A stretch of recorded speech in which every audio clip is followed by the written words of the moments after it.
On site at the Tour of Oman, and we're in the capital city of Muscat, right outside the Omani Convention Center. And today, well, the Tour of Oman kicked off with stage one day after the Muscat Classic. And this is the 5-day stage race. And today was the day of celebration for Tim Merlier, the Belgian champion from Team Soudal Quick-Step, celebrating the first win of the season in his first race of the season. His new team, Soudal Quick-Step, last year he raced for Alpecin and celebrating the birth of his baby boy just 10 days ago. Second went to David Decker from Team Arkea. Third went to Alex Zingler from Team Kofidi. But let's wind it back because it's around 147 kilometers today, leaving from the Al Rustic Fort, passing through the rocky landscape. Really a tough day of racing out there. 3 men went free right away. We had temperatures of around 28 degrees Celsius out there on the road.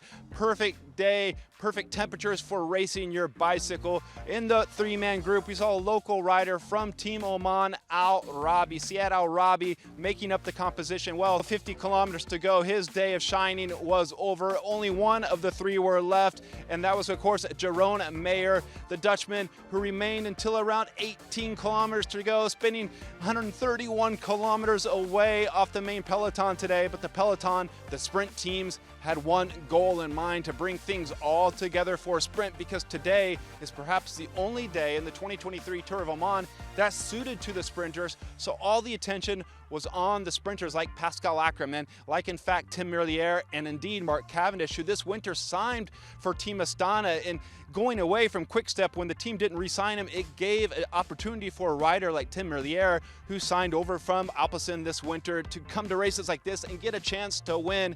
And Soudal Quick-Step really set things up for him today. But Bora, early on, it was UAE doing the work with around 10 kilometers to go. Then we saw on the 5-kilometer to go mark or so, the green and blue colors of Team Astana coming up to work for Mark Cavendish, and Mark Cavendish in the British national champion jersey, that white jersey with the blue and red stripes, sitting around 4th wheel, taking that final right-hand turn, coming up here to this slightly uphill sprint finish. He was well positioned, and on that final kick to the line, we saw a flash of red on the left. It was Kofidi.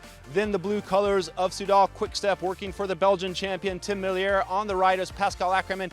Cavendish had nowhere to go, seemingly boxed in, but also I don't think he had the legs. He didn't finish in the top 5, the top 10, and seemed to let off the throttle or couldn't do it because he finished 21st on the stage. We had our top 3, and we had a day of celebration for the sprinters, with Tim Merlier taking the overall leader's jersey on day 1 here at the 2023 Tour of Oman.